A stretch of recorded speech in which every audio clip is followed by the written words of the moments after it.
socio-political issues. One man searches for intelligent conversation. From Dedham, Massachusetts, the birthplace of modern democracy, this is You Don't Have to Yell with your host, Dan Sally. Welcome to episode 43 of You Don't Have to Yell, marking what is either the first week of the liberation of America from the overreach of the nanny state, or the week where a bunch of people trigger the end of civilization by going to Home Depot, depending on which way your political leanings fall. Now, when the Data Monkey and I were mapping out this week's episode, we'd intended to talk about just that. And in doing so, we got into a much deeper conversation about the nature of how we think the way we do and how our ability to be conscious of what influences our thoughts is critical in an age where an abundance of information makes it easy for us to consume enough ideas based in fantasy that we think they're reality. Now, the good news, bad news here is there is most likely going to be something you really don't agree with in this episode, but we also talk about murder hornets, so hopefully that evens things out. I'll be back at the end to share my learnings. I remember being in Ireland and I had a cold, and so I went to the pharmacy and I go walking in and I'm looking for the cold medicine. I can't find it, and finally I see it's at the back of the store. So I start walking. I'm in the back of the store, kind of looking through, and I realize I'm behind the register. So like people are getting rung up and, everybody's kind of queued because it's Ireland. So they're all queued. And I'm kind of like back where everybody else is working, looking at cold medicine. And I'm like, this doesn't feel right. So, and of course it's Ireland.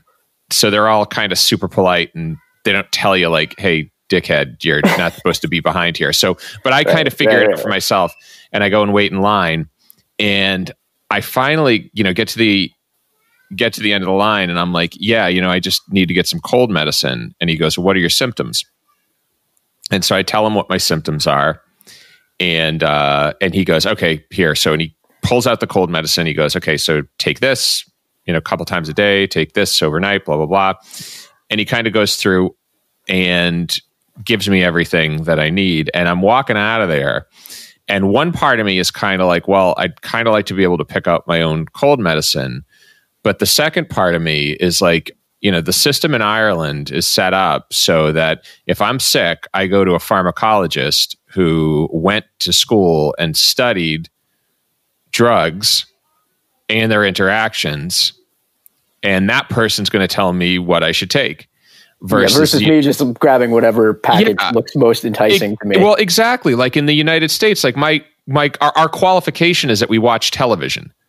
That's basically like our entire field of study is I saw a NyQuil commercial and the guy looked really great in the morning, the commercial morning. So I'm pretty sure this is the stuff I want to take. Yep. Yeah. That is an interesting segue into today's episode. You got to the pharmacologist, twist, you have COVID. Double twist, you have tuberculosis. Yes. Exactly.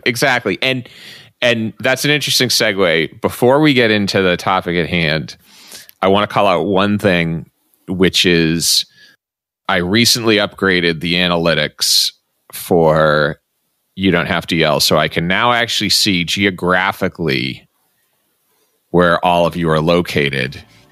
And I would like to thank my dedicated listeners in Lower Saxony.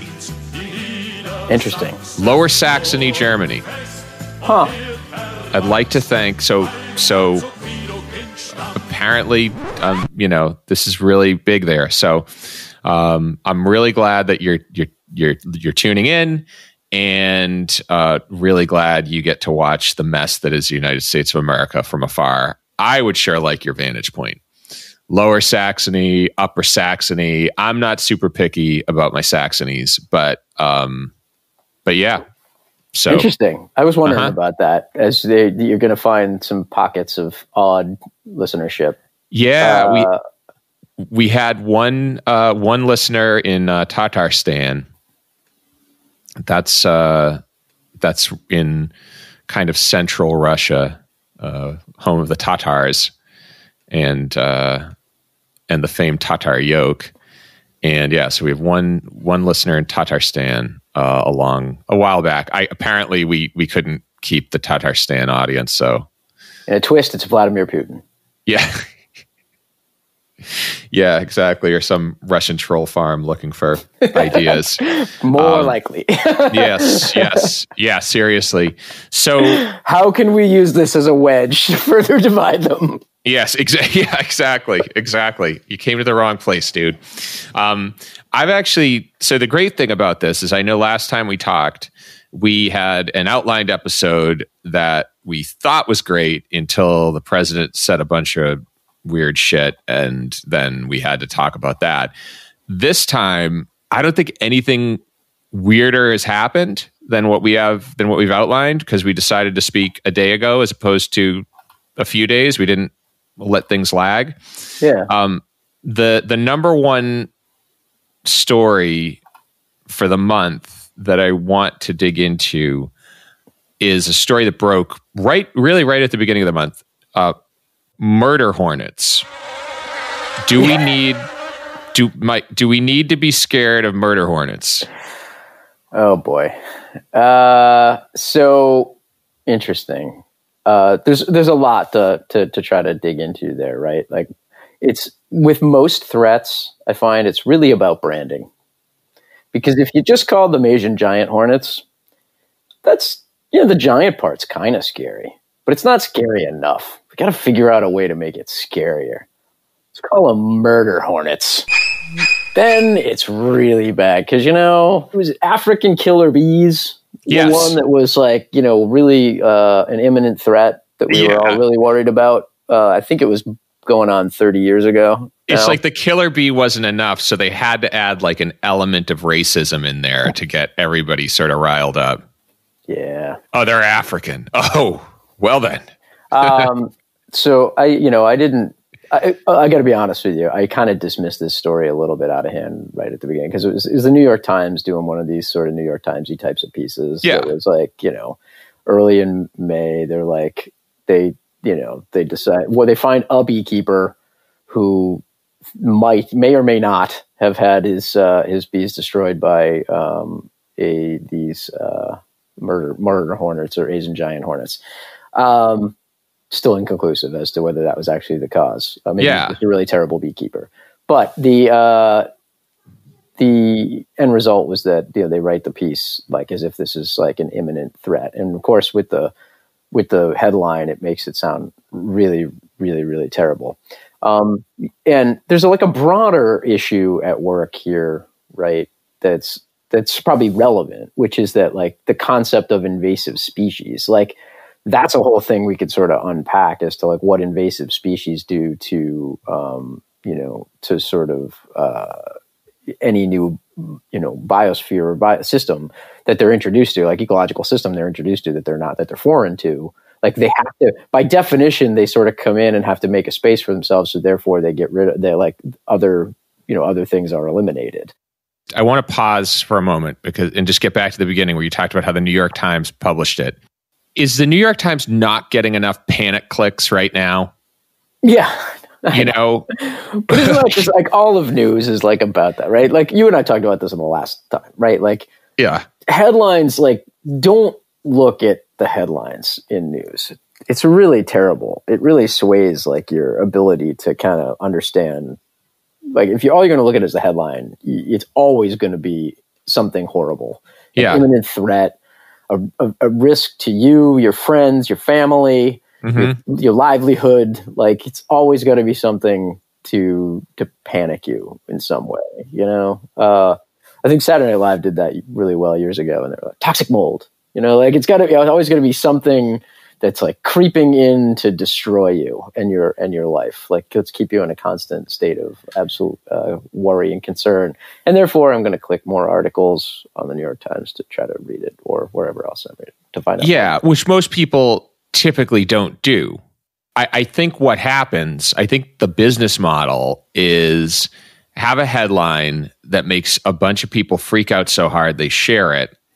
And then there's a subset of people who are going to click on that and actually read it and then realize they don't have to panic. But meanwhile, And so, the business model is effectively our advertisers are paying for impressions. So we're going to cast this wide net in order to get this small number of impressions.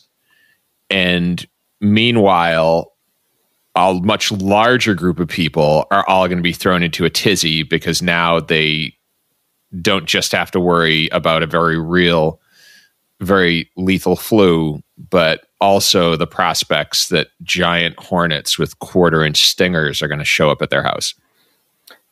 So to come back to that, so on a scale of intelligent discussion, there is on one poll, there is kind of a actual discussion around globalization and invasive species. That's very real. On the other poll, there's murder hornets. Yes.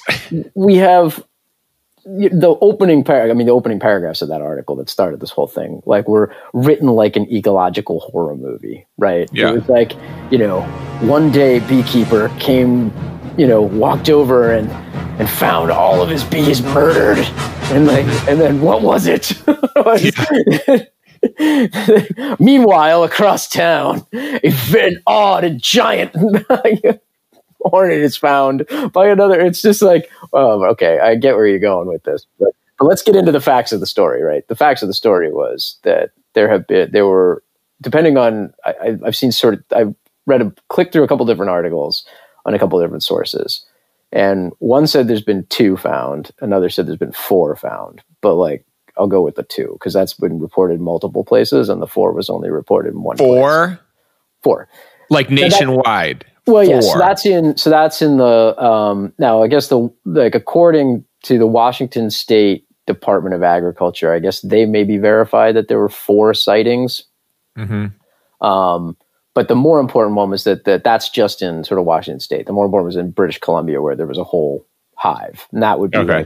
that was like the one that was. Otherwise, there's just been, generally only single ones found, and so I think there's a couple things. I mean, so as I said, like, how did they get there? Well, it's probably from like cargo containers. I mean, these places are like, these are ports, right? So this is where, we bring in lots of cargo containers from Asia that then fill up things and go back. And so they only look at so many of these things, right? Like, you've got, in U.S. ports alone, there's something like, I don't know, like close to 20,000 cargo containers coming in every day at the ports. So how many are you're not looking to look at all of them, right? You can only do a sample of all of them. So you check them, some percentage that you're going to get, some small percent that you're going to keep checking to make sure that, there's nothing A, illegal, B, there's not invasive species or other issues going on with it. So, that's all, that's okay. So that you can check only so many. That's how things are going to get in here. So yes, a hornet, and most likely a queen or something came in through one of these, mm-hmm. and then established, a hive of some kind. Yeah. Okay. So yeah, I guess they don't want them to spread. Sure.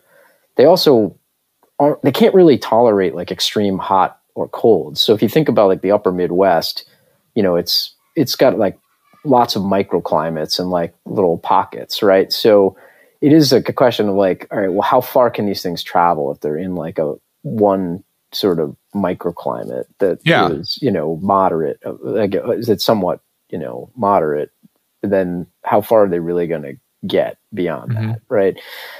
I mean, maybe, but it's like the rate of expansion would be extremely slow, right? It's not like it's like a wave of these things that are suddenly going to be coming across the country, right? And in fact, this article came out in May 2nd, right? There hasn't been one sighting of any of these things in 2020. This was in November of 2019 that they were finding this stuff. So the idea that this article sort of, was this new news, or it wasn't really, it was just the New York Times only just kind of finally came across the story, right? Somebody sniffed out a story and said like, "Oh, this is an interesting one." And boy, I called up and interviewed the beekeeper, and it's like an opening of a horror movie. Let's write it up. I'm going I'm going right back to my original, or to a statement I made earlier, which is everybody has a sufficient and real amount of panic. There is absolutely, I'm not saying you have to sugarcoat stuff. I'm not saying that they shouldn't report on stuff that's real, but they shouldn't report on stuff that's like marginally real. Yeah, I mean, it's real. It's news. It's just such a sensationalist way to write up such a modest little footnote. It is in the story of globalization and invasive species. Yeah, I just jumped on the Wikipedia page for the murder hornets here. First off, they have a number of different names, including the General Officer Hornet, the Giant Tigerhead Bee. Yep, those don't sound as exciting. Giant Sparrow Bee, which is if I heard Sparrow Bee, I'd be kind of freaked out. And then of course there's the Murder Hornet. But this is the best part, right? So I'm kind of reading down effects on humans. Okay. Since 2001, okay, so that's 19 years. The yearly human death toll caused by stings of bees, wasps, and hornets in Japan has been ranging between... Do you want to give me a number? I think I know the number because I think I came across it. It kills less than 13 people a year. 12 and 26. Yeah. Per year. And in 2018, it was less than 13 people. Here's what's even better is the scary stat that the New York Times threw in there was that murder hornets kill 50 people a year in Asia. Stop and do that math. In Asia. How many people in Asia, Dan? They've got it's like a third of the population. The global population. Yeah, exactly. Here's the best part: 50 a year in Asia. That sounds like 50 people a year. That sounds like a lot. Yeah, in Asia. All right, that sounds like even less. How many people die from hornets, wasps, and bee stings just in the U.S. every year?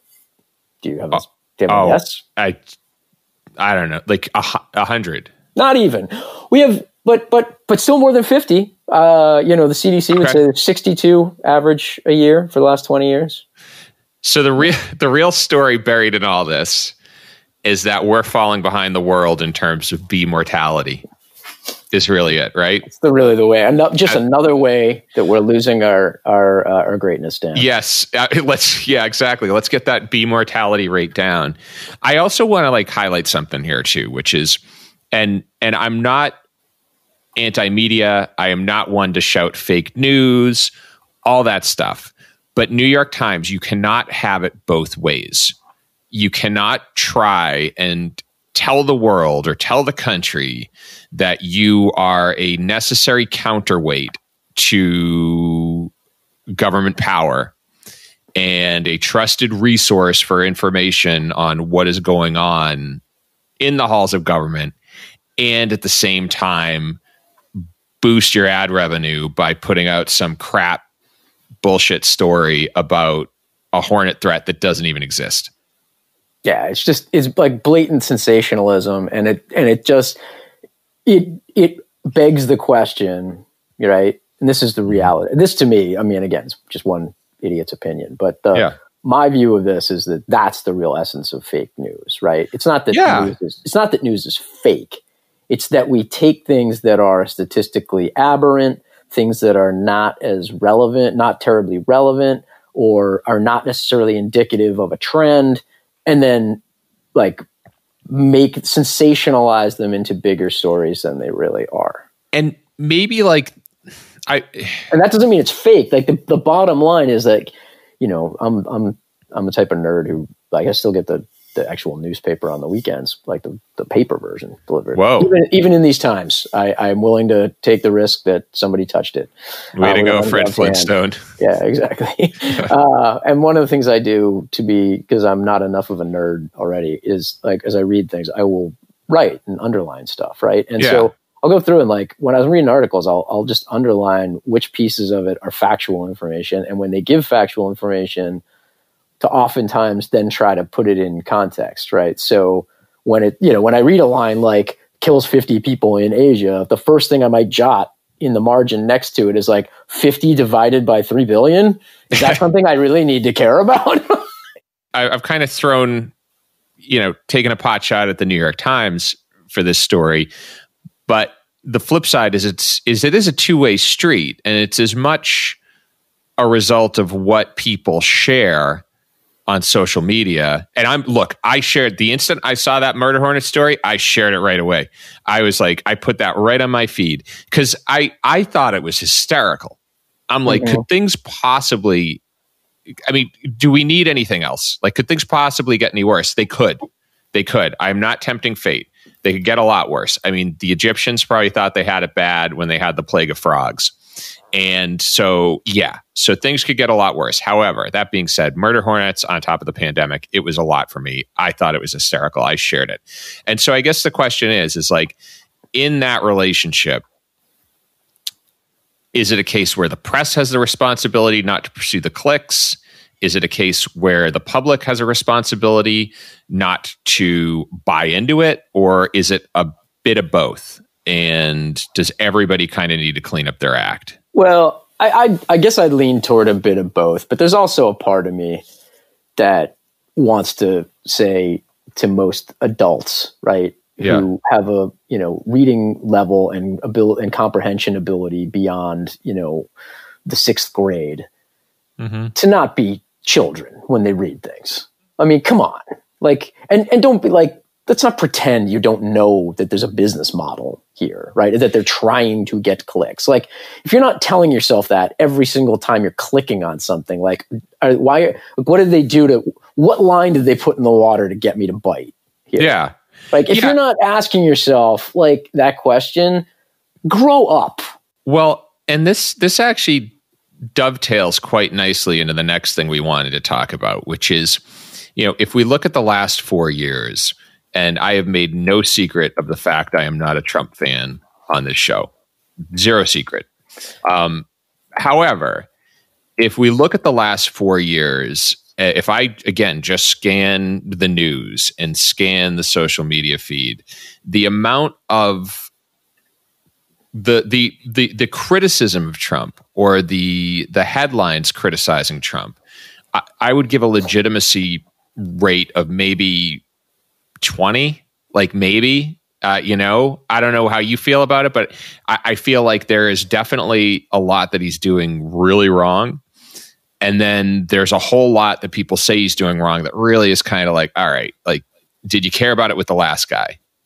Yeah, no, absolutely. And that's it was a little bit of what we were talking about on the last episode, right? With the drinking bleach stuff. Yes. Like, there's enough bad stuff that you don't have to like make up things. Right. Like again, in the vein of saying like, don't be children. Like, remember when we were all children and they had like, the story of like, don't cry wolf, like if everything's a 5-alarm fire, then nothing is. So you can't get into a constant state of outrage about every single thing. And so that kind of gets to the partisan divide on the current pandemic and the partisan divide on whether it is a threat and what we should be doing about it and whether or not I should be wearing a mask. Right? It's like people are outsourcing their thinking. Yes. Like to party propaganda. And I'm saying that to you Republicans, and I'm looking at you Democrats. Like it's the same thing. Like you've outsourced your own critical thinking to a batch of talking points. And I think we said this in the last show too, is that the current pandemic is a really and our approach to it and our lack of a structured, unified approach to it is really a reflection of how fractured and how really lethal this practice has become. Because we have a situation now where there are a group of people who, again, through the hysteria of the other side, and I'm going to call it hysteria, through the hysteria of the left, the folks on the right, the Trump fans, are now not believing anything. And so when you have somebody like Donald Trump who wants to treat this pandemic the same way he'd treat a case of salmonella at Mar-a-Lago, where just kind of brush it under the rug and make sure everybody feels good, make sure everybody thinks we're still wonderful. They're going to they're going to take the wrong choice, Yeah. And in my mind, I personally think that, Trump's strategy in all this is, number one, his big concern is the economy. If the economy is not good, he's toast in November. There's no other reason he'll get elected. And that's 100% true. That's the biggest, if you look at the percentage of people in America who are concerned, somewhat or very concerned about, just the overall risk to their health from coronavirus, it's about 60%, but it's actually about the same for people who are very concerned. Oh, it's actually higher for the economic impact, right? Yeah. So if you look at sort of very concerned and somewhat concerned, adds up to a much bigger percentage than just the health concerns. The economic concerns are much bigger. Yeah, and so there's that. And then I think the second part, and again, this plays back into what we were talking about with the media's role and the public's role in sharing either useful or sensational information, is Trump knows that all he has to do is say a bunch of crazy shit, and that's going to own the 24-hour news cycle. So if we are spending the day talking about him taking hydroxychloroquine, or if we are spending the day talking about whether he said we should drink bleach or not, we are not talking about the economy. We're not talking about the pandemic. We're not talking about his two weakest points. But everybody buys into it. Everybody buys into it. I'm going to buy Greenland. Everybody talks about buying Greenland for a week. Obamagate. Yeah. Whatever that is. I'm not entirely sure. Oh my God. We'll have to save that for another episode, because I'll have to actually unpack what the actual string is. Yes. There must be some basis of what this is, and I'm not entirely sure. But again, in the interest of thinking for yourself, wow, how coincident that this would come up right now. About the Obama administration and Joe Biden, right when there's an election coming in November. Come on, don't be a child. So as I said to someone who's started in on this with I was back and forth with somebody on social media, it was a friend of mine, and started to lay out, and I was just just stop. I don't want to hear, because what you're telling me is I can just look forward to lock him up versus lock her up 40 years ago. I get it. We're just turning everybody into a criminal. And look, that's his tactic. And it's not it's that different on the other side either, right? Trump's been a criminal from day one. They've just been looking for the crime that, they're going to hang him on. Yeah. I had this, I think we've talked about this, in conversations years prior, but Ray Kurzweil, for those of you who don't know, Ray Kurzweil is a brilliant, I guess I'd call him futurist. He's run a couple tech companies and has a very interesting view of what the future of healthcare looks like, what the future of medicine looks like. What the future looks like. What the future, yeah, absolutely. And one of the things he talks about is how going into, as we progress into the future, technology and man are really going to morph. And so, for example, you'll be able to up your IQ by 100 points just by, injecting a microchip or whatever into you. And I remember thinking about that. And I remember thinking, there are no lack of really smart people in the world who have been incapable of solving the world's problems. And I think part of the reason for that is, regardless of how smart you are still human, and you still view life through the lens of human existence. And so my big question about Ray Kurzweil's sort of intelligence download, or the ability to expand your intelligence, is, if you do that, are you actually making the world better and smarter? Or in many cases, are you just deepening the illusion? And I feel like Obamagate is a clear case of deepening the illusion, because effectively, if you look at all that information, I'm sure I haven't even bothered, because it's not true, people. It's just not. It's Bigfoot. It is a political Sasquatch. It does not exist. You can go in the woods with your infrared cameras and your Bigfoot call for weeks. You're never going to see one.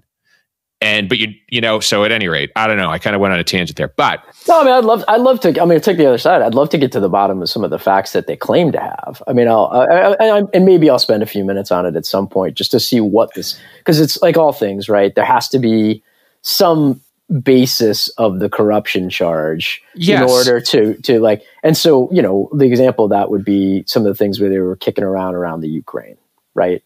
Like, so, was it clear that like the chain of events didn't, I don't have that stuff all in front of me, so I'm not going to try to replay that, but like, we can just sum it up this way. There was a kernel of an accusation, right? Yeah. That was that they could use to sort of spin the story. And then also just enough of the like political elite crap, like, right, that, Biden's son, right, who's clearly the most, qualified person to be on the board of a Ukrainian gas company. Of course. Nobody else they could have found that would first be better. person I'd think of. Yeah.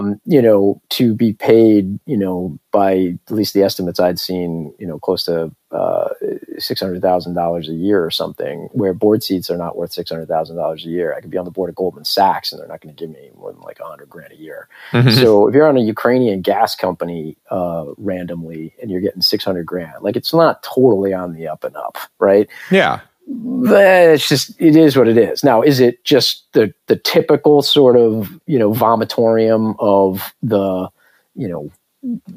political influence and powerful people having access to put their children in places that they probably shouldn't be? Mm-hmm. Yeah. Or the children's ability to play off their parents' places to be, just powerful positions in order to get into places that they shouldn't be allowed.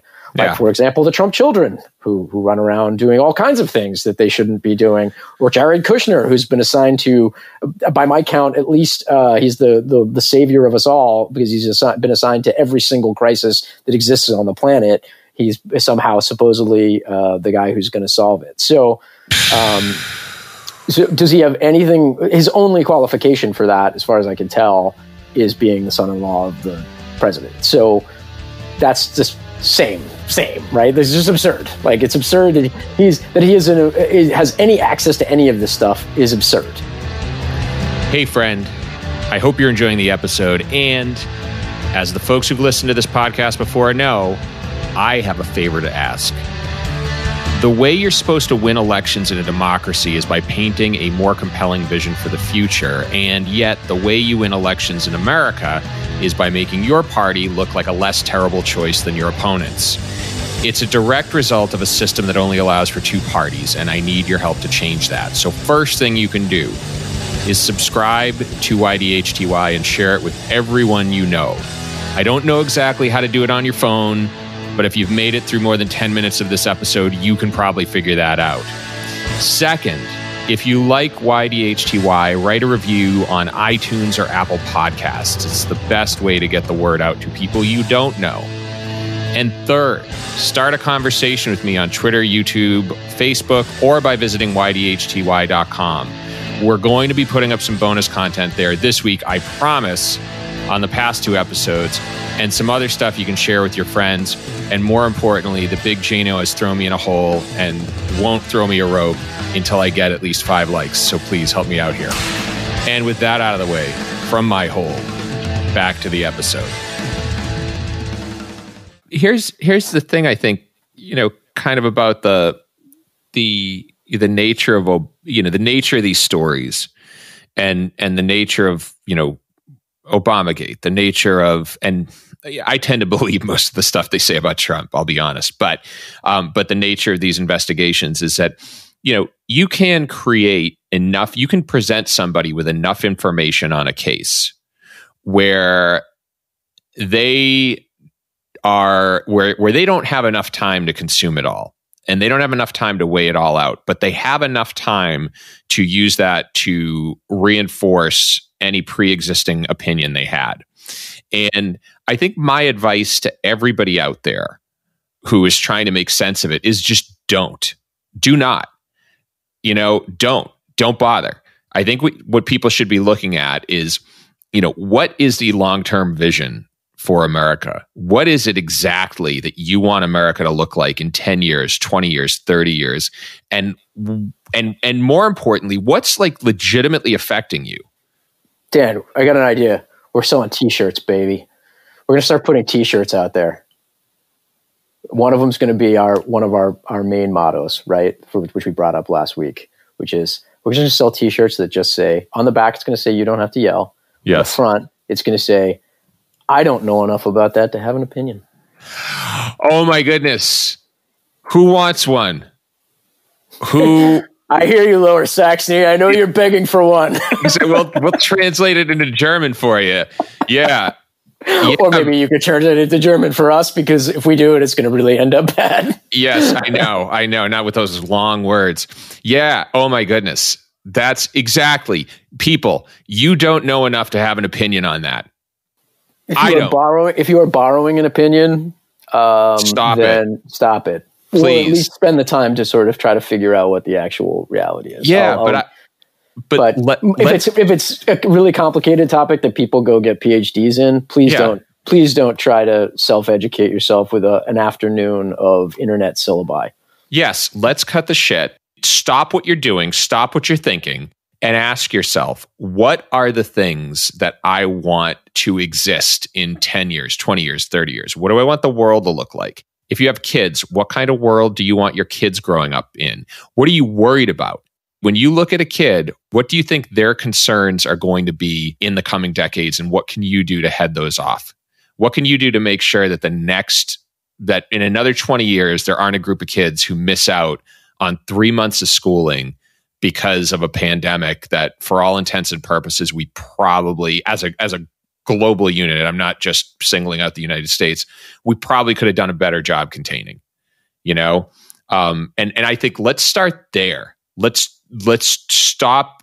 I mean, let's stop looking backwards and trying to piece together who was wrong and who did what, and let's just look forward. Because honestly, the name of the game in American politics is to divide. The name of the game is to demonize. And the way you do that is you keep having the same conversation on a loop that's never going to end. Yeah. You just 100%. Yeah. And so just everybody, guys, there are 300 million of us. There are a handful of people in Washington. 300 million people can own the conversation. Okay. We don't have to just wait to hear what we should have an opinion on from somebody else. What your life looks like. And I think that's what's alarming, right? It's like generally, I mean, this is, now we can get into sort of the left versus right on this, but this is interesting that I was thinking as we came on. I was looking at some of the polling data, and it sort of seems like, especially like Republicans, right? Yeah. And again, I'm not saying this to try to beat up on the Republicans. It's more but it's especially Republicans. I know what you're going to say, so go for it. Because then I'll get to another sort of cognitive fallacy I found on the other side of this, which I thought was interesting. So I'll even it out by coming back to that in a second, and not just I'm not going to do the press thing of two sides of the same issue. I'm going to just even it out instead by saying this is a thing you seem to be stupid on, and here's another thing you seem to be stupid on. And we'll go. We'll do it. We'll do it that way. Republicans seem to have very high approval ratings, right, of, let's say, what they're getting from like the government briefings. Okay. So the majority of Republicans think they're getting very good information from the press briefings. Okay. The polling around their confidence in journalists has gone down into the right. They're polling on the confidence in scientific, experts down into the right. Okay. So all I want to point out in this is that you sort of quasi-libertarian, federalists who want to think for yourselves, but the highest source of information that you rate, or the source of information that you rate the highest, are politicians telling you things. Yeah. And not just politicians, but a subset. And what I've seen happen in the last, and the reason I'm so hard on Republicans is because what I've seen happen over the last 4 years is you can't trust the Democrats. Now you can't trust the Democrats and some Republicans. Now you can't trust the Democrats, some Republicans, and law enforcement and the intelligence communities. Now you can't trust the Democrats, some Republicans, intelligence and law enforcement communities, and government appointees appointed by the president who you trust. So, like, we're whittling down the group of reliable sources to one person. Yeah, who again, and this is, you said, like, you believe everything about Trump earlier, right? And, yeah. And I sort of chuckled, but I don't necessarily believe everything we say about him, but I do say, like, the nature of his character is hiding in plain sight. It's not like someone we don't know a lot about. Yes. Right? I mean, this guy's been sued so many times for, like, fraudulent business activity. Yeah. He's defaulted on loans. He's lost people tons of money. He does, like, I remember reading back when, like, one of his companies was public, right? I remember going through the footnotes of, like, the 10K and finding all the self-dealing that was going on, like all what they call these in any section of a 10K, which, by the way, anyone can look up, right? So you don't have to be a chartered financial analyst to be able to go and pull down a 10K of any company you want to look at, right? So go ahead, look for yourself if you want to do it. Pull up. There's a cute little section of 10Ks and prospectus on any company where they say related party transactions, and by the length of that section and how much is in there will tell you the nature of the quality of the management team. Like, how much self-dealing and, like, side pocketing are they doing, right? And he's a classic example of that. Like, when he had a public company, he was ripping it off every way he possibly could, right? Yeah. And it's not like we're not getting any lack of reporting on this now around the number of ways he's sort of, like, side pocketing money from, like, government right now, filtering it through his companies, right? Yes. That's what the guy is. I mean, he's defrauded charities, for crying out loud. It's not like this is not a witch hunt. This is just the reality of this is the guy. Like, yeah. I don't know. Like, okay. And he's your singular source of information, and you're going to believe everything he says. Yeah. Like, demonstrably everything like most things he says are absurd. But I think that is the one thing that that the majority of people who are anti-Trump don't get, which is that the people who voted for him knew they were voting for somebody like that. They knew they were voting for an imperfect character. And so their opinion or their vote isn't going to change based on any mountain or any amount of material that tells you he's a bad, dishonest person. They already know that. And I think it is a mix of frustration over the fact that they're not being heard, that they're definitely not being taken care of, and that this guy just happens to speak to those things, and also is kind of, has this, comes in with a lot of bravado and comes in with this image of being somebody who's going to take care of things and get stuff done and be tough and like, that's what attracts them. And so he can say anything he wants and it's not going to lose him a vote because they've already made that equation. And unless you can give them something better, then he's going to be their choice. But this is like this is why it's such an interesting level of brainwashing to me, because you could read any one of a number of books that have been written about him before he was ever a political candidate of any kind. Like, and you're going to find he's a disaster as an executive. Yeah. But so they've what? but they've already seen it all. That's the thing. They've already made that equation, and he has just made that emotional connection, and he's made a strong enough case.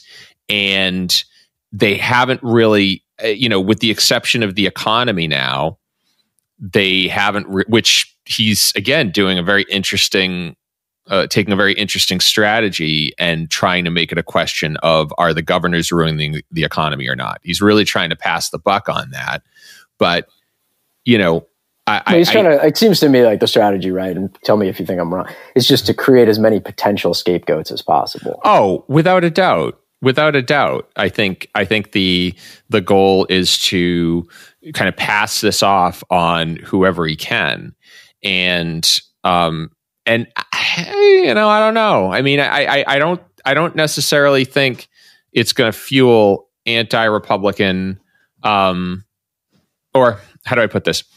I don't quite, I don't really see how that strategy is going to work at the ballot box. It seems like, and you can correct me if you think differently, but it seems to me like when people go to the ballot box, it's very binary, and it's like economy good, incumbent; economy bad, next person. And I don't quite see how he's going to create this sort of anti-democratic wave by pinning the economy on them. I just don't. Maybe I'm naive. I just don't see it happening. Yeah, I mean, you can see he's definitely trying to pin all the problems in like Michigan on, right, which is a battleground state. So that's an obvious one. I mean, these. It's not like this is like, what's the famous one, like the fourth dimensional chess. I mean, boy, you wish people could just kind of like, I mean, see what's the obvious of what's happening. Like, these are political strategies, and you can sort of argue whether they're good political strategies or bad political strategies. But let's not pretend they're anything but political strategies. But I wanted to make sure I got back to evening out the cognitive insanity, though. I want you to get to that, but you talk about fourth dimensional chess, and I had this realization yesterday, which is, these situations are complex, and fourth dimensional chess is a great analogy. And our options are left and right. Our options are one dimensional. It is a line. Yeah. Like tic-tac-toe has more dimensions than our political system has from a voting perspective. That's right. Yes. So sorry. So you were going to go on. No. So that's a great point, though, because that's really what you're trying to do, right? I mean, this is what you're trying to talk about, or what we're trying to talk about, increasingly. Like that we need a little bit, especially at the House of Representatives side, we need to see more of a spectrum of ideas that are coming up. To take full advantage of real federalism. Like, if you truly are a believer in federalism, you really should be actually behind this concept, because you really want. I'm a fan of, as we talked about in the last time, like I like as often as possible, I would like to see policy making made at the smallest possible group level. Right. Mm-hmm. And when we absolutely can't figure out something or need resources that you can't get at that level, you kick it up to the next level. Right. Yeah. And so this is a good example of like getting a wider spectrum of voices coming out of the local and state level would be very beneficial to the overall conversation. And that's where I think getting rid of the sort of this first past the post in these very small districts, that's really not helpful, because all it does is, to your point, is harden this sort of very one-dimensional way of looking at everything in this yes or no, right, left polarity. Yes. I mean, I think of guest earlier this month, YDHTY Alpha Cody, Texas 11th Congressional District. It is an area twice the size of Massachusetts. I think it's an 8-hour drive from one end of it to the other, and staunchly Republican. But, North Carolina, there are parts of North Carolina that are staunchly Republican too, or parts of Georgia. And what YDHTY and his constituents need to function, or what they need out of government, is vastly different than those regions. So I don't get how this rigid party platform, the structure around a rigid party platform, is supposed to deliver effective governance of such a diverse region or such a diverse country? I just don't get it. I guess I shouldn't say I don't get it. I think it's false. That's why I don't get it, because it doesn't. It's not. It's a design flaw. That's right. I totally agree. But anyway, so can come back to, I wanted to come back to even this on please, something that just seemed to pop out for me. Yeah. On looking at the sort of the Pew polling on views of the news sources that they're getting their facts from, I thought it was just very interesting that Democrats and people leaning Democrat, who believe that the facts that they're getting from their sources, right, are generally the same set of facts across all their sources of news, right? Mm-hmm. And the majority of them, 70% of them, right, think that the facts that they're getting are generally consistent. But yet the percentage of liberal or like Democrats that think the made up news and information is leaving Americans confused about the basic facts. So there's very much like a Lake Wobegon effect going on with this stuff, where it's just like, I won't be confused because I'm an above average thinker, but someone else will be confused by this, right? And you get the same sort of thing in like just overall views of fake news, right? Which is that when you ask about just general questions about news accuracy, and then generally all of them are, and almost everyone says that they can spot fake news, but they're concerned that fake news is going to impact elections. Mm-hmm. Right. So a majority will say, oh, I think it's going to at least somewhat impact the election. And then they're like, but then a majority are above average drivers, right? The majority are also, but I can spot it. Yes. Yes, and as you said on an earlier episode, which I thought was great, is we can't all be above average drivers, because then that would be the average. Right. So that's just another level of sort of cognitive failing, because it's interesting to me that you can see it in the anxiety about this just generally, right? Like 40% of Democrats are anxious the majority of their time about COVID and coronavirus versus 28% of Republicans. Wait, repeat that? So 40% of Democrats are anxious the majority of their time. So either most of their time or at least like 4 days a week out of their week, they're saying in response to the question, they're saying that they are anxious about it. Right. Yeah. 28% of Republicans. Now, there's a lot of things that could be cutting at that. It could be where they get their news from. It could be where they live. I mean, that's been cities. So maybe like if you're in more of a city dweller and you're maybe like New York, that's going to impact this, right? Because you're going to have a much more serious view of it versus if you're in a rural area. So certainly that could have a lot to do with it. But it sort of tells me that, I think we could sort of unpack that, where you're getting your news sources from and where those news sources tend to sit, which is also in major cities. The New York Times is, all still, most of them work out of New York. Mm-hmm. That it colors like the level of the reporting. And as we talked about with Murder Hornets, it creates like more anxiety than even maybe you should have about these things, right? So we report every single thing, and this has sort of been my concern about all of the reporting on coronavirus, is that there's no real qualifying of what has more of an actuarial probability of affecting you than other things, right? So if an article says, COVID-19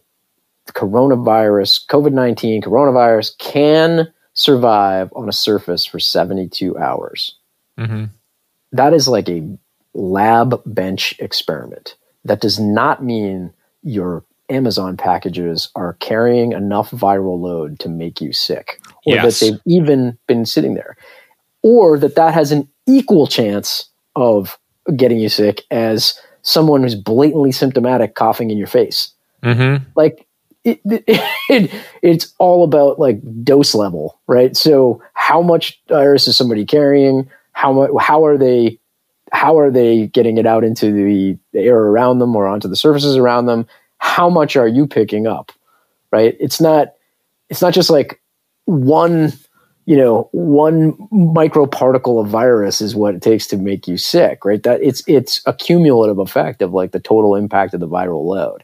Yeah. And so, but that's not the way these things are reported, right? It's reported as if like this sort of breathlessly reported, like this is now, an issue that you're going to pick it up off casual contact from whatever, like, which is just, I mean, I think, obviously I'm not qualified to make an assessment of this, but you just be careful about what you're reading. Again, like go in and say like where, can survive for 72 hours on a surface. Mm-hmm. Just make sure you understand the nature of what they're saying. Go in and read down to the 5th paragraph, because like, are you sure like, is it saying that there was a statistically large number of people that caught it this way?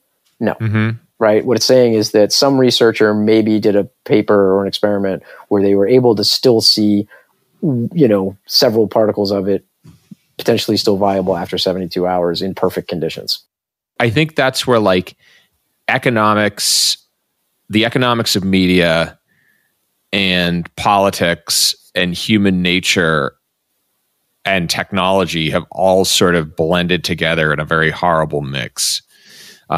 Because it is it's human nature to perceive threat. That's like the reason, how like you look at a car and you can see a face in it, or you look at different things, you can see faces in different, objects. Yep. It's actually an evolutionary trait that goes way back to when we were living in trees, and the night was dark, and people survive, or whatever existed at the time, whatever our ancestors were at the time, they survived by their ability to make out faces in the dark. And so you were more likely to survive if you saw a face that didn't exist and ran from it than if you happened to miss making out a face that was coming to eat you, Right. And so it is our nature. We are hardwired to perceive threat. Yeah. And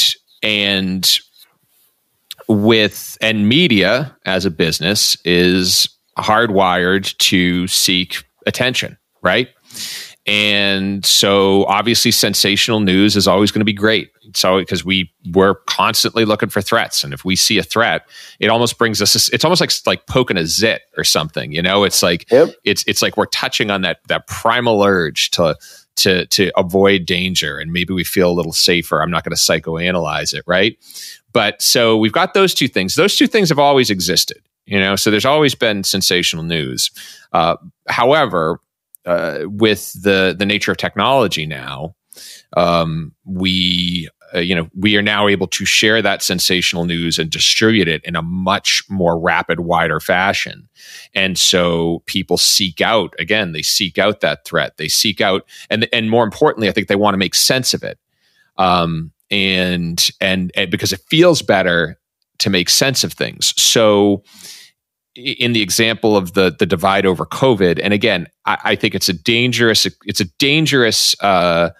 habit to psychoanalyze people's opinions into irrelevance. However, if I had to guess with the people who are maybe downplaying the pandemic, it is a lot easier to think that there is either hysteria or there is a cabal of globalists who want to bring down the economy so Trump can get voted out. That's a lot easier than to think we have this uncontrollable thing going through society that may last for another year, who knows, and may take a lot more people down with it.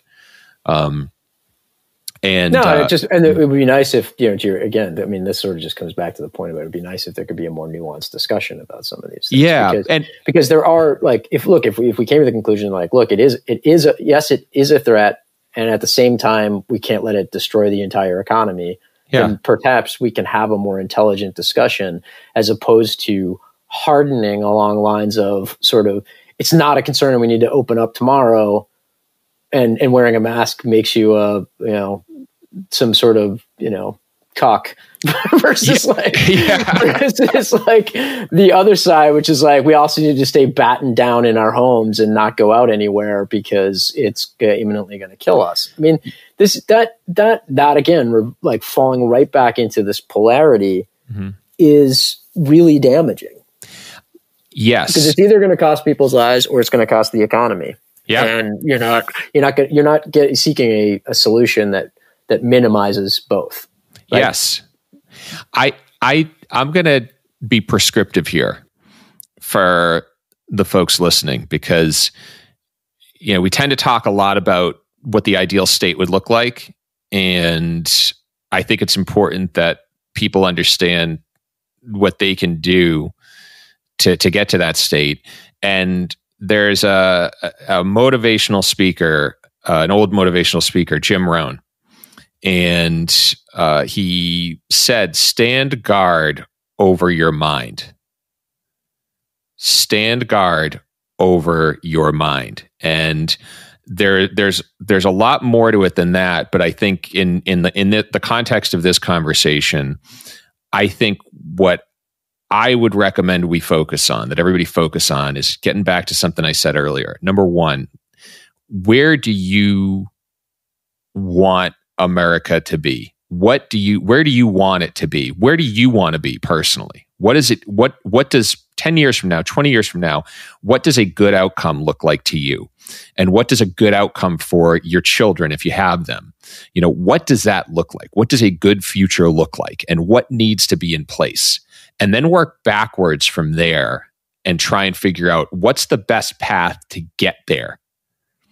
And stand guard over your mind. Don't get distracted by murder hornets or hydroxychloroquine or the governor in some state you don't even live in, right? Right. Yeah. Like don't whose name, if I had asked you 6 weeks ago, you was would the governor know. of Michigan, they would not have known. I love how angry people are at her. It's to start like, do you live in Michigan? No, but it's terrible. But you wouldn't. I mean, maybe it is. I don't know. I don't know enough about it. Like, I don't honestly know to have an opinion. I probably had seen her name in the paper at some point. I read a lot of news, but if you put a gun to my head and said, "Who's the governor of Michigan?" like 6 weeks ago, I'm not sure I would have known the answer. So that you have such a firm opinion about it is insane. I mean, and this kind of goes back to standing guard over your mind, Dan. The first step you could do is something you said last episode, I think, which was, or the last episode you and I were on together. Is if an article is meant is to get you like outraged, source the shit out of that article. Yes. The more your emotional response to the article, the more you need to make sure you understand what you just read. Yeah. Not the opposite, right? Yes.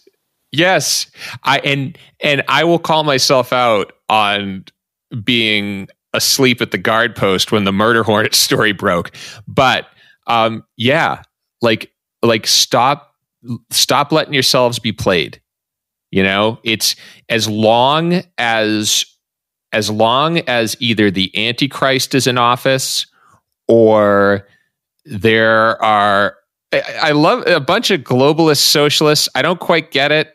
I don't get how the wealthiest people in the world sort of cabal with socialists to try and establish this new world order, but that they all get along together, that they all get along and share some view of where things are all going. I mean, as if they don't disagree and fight. I mean,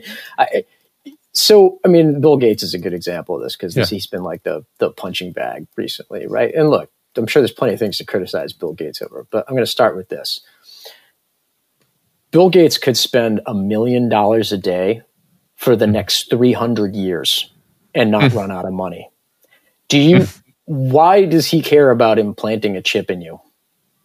I don't, it's so bizarre that we are even focused on some sort of maniacal thing that Bill Gates, the guy has given away half his money and he's pledged to give away almost all of the rest of it. Yes. When he dies, to things like vaccinations. And if you want to if you're an anti-vaxxer, like, fine, I guess. Like, if that's the opinion you really want to have, and you feel like that's the hill you want to die on because you've done some research around it, everything I've ever seen has debunked most of that stuff. And quite frankly, people like to say, nothing's done more for human welfare than, capitalism. And I'll say, well, I generally would agree, except maybe like antibiotics and vaccines, which have probably done even more. So, it just comes back to sort of these, again, like the conspiracy theories and cabals and of these globalists who are working against your interests, right? I mean, the human need for narrative is like one of our great strengths because it allows us to ask questions and see cause and effect. Yeah. It is also our biggest cognitive failing because it's constantly creates like narrative constructs that we need to explain things that are incredibly complex and or random. Yeah. Right. I mean, the face in the car. Right. And so, if we're really poor at dealing with sort of complexity and low probability events that can occur. And then when they occur, we have to like ascribe some explanation as to why there was a higher probability of it occurring, right, than there actually was, right? This is just because we live in a complex probabilistic world, which is just generally uncomfortable to the way people think. We look for linear storytelling. We always do. And it's sometimes the world is a bit more complicated than that.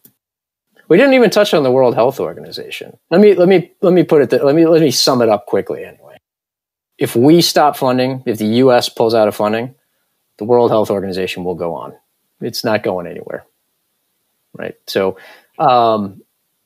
there's two different buckets of funding. I'll kind of hit just the high facts that people might want to know on this. There's two buckets of funding. There's sort of voluntary funding, and then there's assessed funding, like by members of the World Health Organization, as like the U.S. would be. The U.S. if the U.S. goes to zero, which is what we're saying, is that we would not fund it, they would lose 4% of their total funding. So that's the grand total. 4%. 4% is what we spend, what we have been assessed.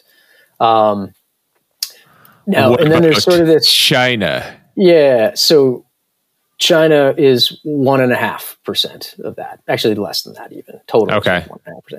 1.5%. Their assessed is like 1.3. So this idea that China has sort of control of the World Health Organization, I don't think that's the case, because coming back to sort of what we were just saying a little bit, never ascribe to conspiracy what can easily be explained by just incompetence and bureaucracy, right? Like the World Health Organization is a very large organization that spends, billions of dollars a year. It collects and spends billions of dollars a year, right? I think that's more just a bureaucratic issue. No one's covered themselves in glory here, right? Like nobody on dealing with this pandemic. And most of all, I think the World Health Organization has a lot to sort of reflect on how they handled this. But it sort of speaks to sort of some underlying weakness in these structures more than I think it matters. Then it's like a conspiracy that the whole thing's being controlled by China. It's more that these international organizations that that gather information and then take that information from places like the US, but then also places like Russia and China, and treat that information sort of similarly. Yeah. That is where you start to, I think, see where you get some weaknesses revealed, right? Because the weak link there is that the World Health Organization basically just took what they were getting from China, because China was the only source of information on this early on, right? And then parroted most of that information out to the world until such time as they could no longer really follow that what they had heard was really there. Now, granted, it's not like they were hiding it. It's not like they said there was no lie of commission here. They didn't say like that they'd investigated and it was fine. They just said, well, the Chinese authorities have looked into this and they found no real issue. Right. This is sort of in January. Yes. But then they had to reverse that as it got increasingly worse. Yeah. And again, not covering themselves in glory, it's like you got the World Health Director publicly criticizing countries that were adopting travel restrictions because all they were operating on is what they were being given by the Chinese. So this idea that they sort of just blindly accepted that what they were getting was in good faith seems to be the actual issue to me. Yeah. Like, it's not that it's controlled by, the Chinese government. It's just that they treat information that they get from, demonstrably notorious governments that have been that work in, spin and for lack of a word, I guess lies, right? And misinformation. That, and then act as if that's the news until they got other news. And then they would say, oh, well, we're reversing our opinion here. But well, then maybe you shouldn't have sort of been so firm on it until you'd actually had a chance to go in. It's like, and actually, conduct your own investigation. Right. I mean, so anyway, I mean, that's, I think to me, that's where the failing is. On the flip side of this though, is this other reactionary view to oh, well, why are we calling it the China virus? Why are we calling it Wuhan? So that's, racist in some way. And you're like, I think we're calling it that because A, it originated there, and B, this idea that there's that it didn't originate for Wuhan was the first place it hit. And I don't think anyone disagrees with that. And that by the way, there happens to be a Wuhan Center of Disease Control and Prevention that studies bad viruses, right there. Are we really asking? I mean, you're never going to know, whether it was Colonel Mustard in the library with the candlestick. You're never going to get an exact blow by blow of how it traveled. But I mean, let's not be stupid. I mean, it very clearly came from that area. And oh, by the way, it either was this wet market, which you can read papers that would say it doesn't seem to be something that developed there. Or it came from this coronavirus facility that happens to be in Wuhan. You think it escaped you think it was a lab mistake, you think? I think it was a lab mistake. Yeah, I do. Really? I mean, that's based. I mean, again, do I know? No. Have there been any number of Chinese lab accidents? I mean, there's a whole database of these things you can find online of of each of I can send you the link if you want to put it out. Yeah, there. I'll put it up. You can look where you can see where they've had different problems like this, right? There's a global database of this stuff, and you can see where they've had accidents like this stuff before. So the idea that this was an accident, of just someone getting exposed to it and then carrying it outside or whatever it was, but that seems like the highest probability answer to what this was versus again, you're never going to know. You're never going to have beyond a reasonable doubt, exact, sequence of events. But we just have to go with what was the highest probability. And to me, that's probably based on, at least on what we can see. So, who wants a t-shirt? Now, we covered a lot in that episode, but there's one thing I think is important to take away from it, and something I've harped on before. Getting back to what I said at the beginning of the episode, in an age where we have an unprecedented ability to both disseminate and consume information, we need to be more vigilant than ever over what we choose to put in our heads. And here's a good litmus test. Does what you're reading evoke a strong emotional reaction? If so, whoever's putting it out is either after your money or after your attention. And in the case of the current pandemic, where it is literally life and death, we can just listen to the doctors. Just like you can find some rando on YouTube to give you bad advice about weight loss, the answer is often very obvious, well-publicized recommendations of the medical community that are also super boring. Sorry. And it's really that simple. And if the person you vote for happens to disagree, I would remind you that the Pope made Galileo deny the sun was at the center of the solar system, and that didn't seem to change the Earth's orbit. Now, for June, we have a fantastic lineup, starting off with Mitch Kokai of the John Locke Foundation, who joins me to discuss the state of gerrymandering in North Carolina and what his organization is doing to make for a more equitable carving of congressional districts. I hope you'll join me. Per usual, Search for You Don't Have to Yell on Twitter, Facebook, YouTube, and online at ydhty.com. I promise we'll be updating it this time. And as always, music courtesy of Feller Tack. YDHTY is produced in North Carolina by the Snake Killer, the Big Gino, Jason Putney. Until the next, this is Dan Sally. I love you.